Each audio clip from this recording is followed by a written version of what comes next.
Sabe aquela sensação de que é super difícil manter um novo hábito, mesmo sabendo que ele é importante? Pois é. Hoje a gente vai mergulhar nas ideias de hábitos atômicos, do James Clear, um livro que basicamente vira de cabeça para baixo o jeito que a gente pensa sobre progresso e mudança. Para a gente entender de onde veio essa ideia toda dos pequenos hábitos, a gente precisa voltar para o começo da história do próprio autor. E essa história não começa com um grande sucesso, não. Pelo contrário, começa com um acidente terrível. Esse trecho aqui descreve um momento que mudou absolutamente tudo na vida do James Clear. Um acidente devastador durante um jogo de beisebol que quase tirou a vida dele e o forçou a reconstruir tudo do zero, um passinho de cada vez. Olha, o estrago foi feio. Múltiplas fraturas no crânio, um inchaço cerebral tão grave que causou convulsões. A recuperação, como dá para imaginar, foi longuíssima e bem dolorosa. Ele teve que reaprender coisas básicas, como andar em linha reta. A vida dele ficou completamente em pausa. E aí, anos depois, já na faculdade, que a chave começou a virar. Longe de ser um atleta famoso, o Clear focou em retomar o controle da própria vida através de pequenas ações. Coisas que sozinhas parecem até bobas, mas que juntas criaram uma base para tudo o que viria depois. Ir para a cama cedo, manter o quarto arrumado, melhorar a forma de estudar, parecem coisas simples, né? Mas foram cruciais.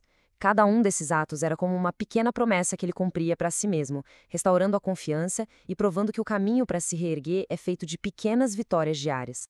E foi essa experiência tão pessoal que deu origem à grande ideia do livro, o poder incrível de melhorar só um pouquinho, 1% de cada vez.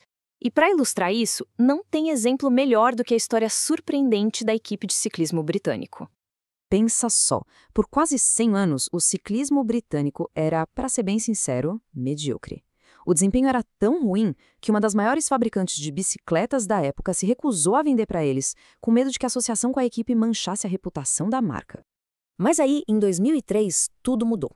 Chegou um novo diretor, o Dave Brailsford, e ele trouxe uma estratégia com um nome meio chique, agregação de ganhos marginais. Mas a ideia, na prática, era super simples. Melhorar apenas 1% em absolutamente tudo que eles faziam, apostando que esses ganhos minúsculos iriam se somar e gerar um resultado extraordinário.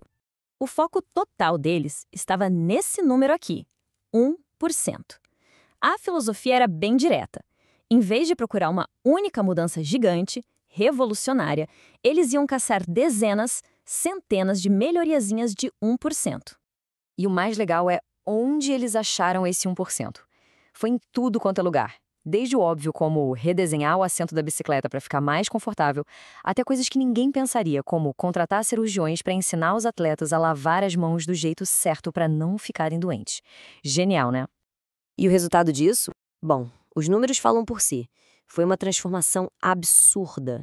Uma equipe que tinha ganhado uma única medalha de ouro em 100 anos passou a dominar o esporte. Ganharam 60% das medalhas de ouro nas Olimpíadas de 2008 e venceram o Tour de France 5 vezes em 6 anos. Um domínio avassalador. E aqui está a mágica por trás disso tudo. A matemática que explica esse sucesso.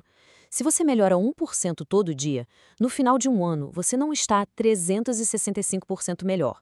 Por causa dos juros compostos dos hábitos, o resultado é quase 37 vezes melhor.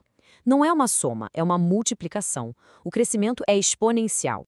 Mas aqui tem um mais bem importante, esse efeito todo não acontece da noite para o dia. No começo o esforço parece não levar a lugar nenhum, é um período bem frustrante que o Clear chama de Vale da Desilusão. É aqui que muita gente desiste porque não consegue ver o progresso. Para entender bem esse vale, vamos pensar num cubo de gelo que está numa sala bem fria. Conforme a temperatura começa a subir, grau por grau, parece que nada de especial está acontecendo. A temperatura sobe para -3 graus. Nada. -2. Continua sendo gelo. -1 grau. Nada ainda. E de repente, a 0 grau, a mágica acontece. O gelo começa a derreter. Aquele último grau que parecia igual a todos os outros foi o que destravou a grande mudança.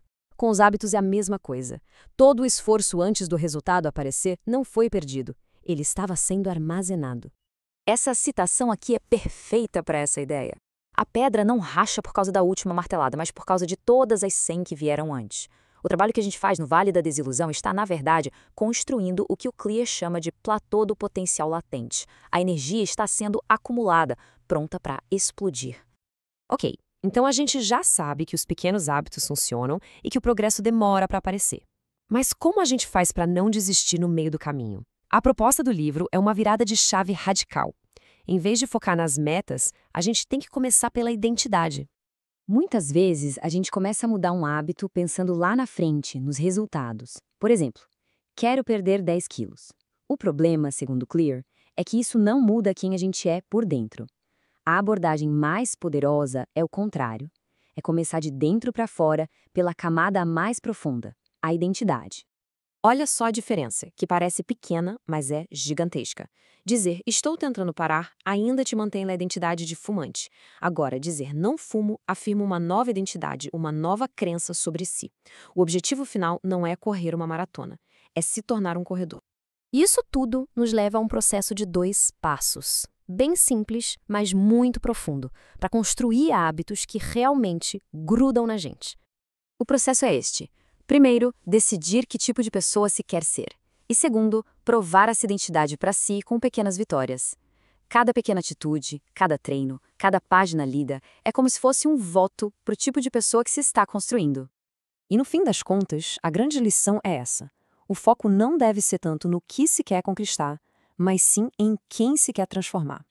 A mudança de hábito que dura de verdade começa com essa pergunta, que é simples, mas ao mesmo tempo muito poderosa.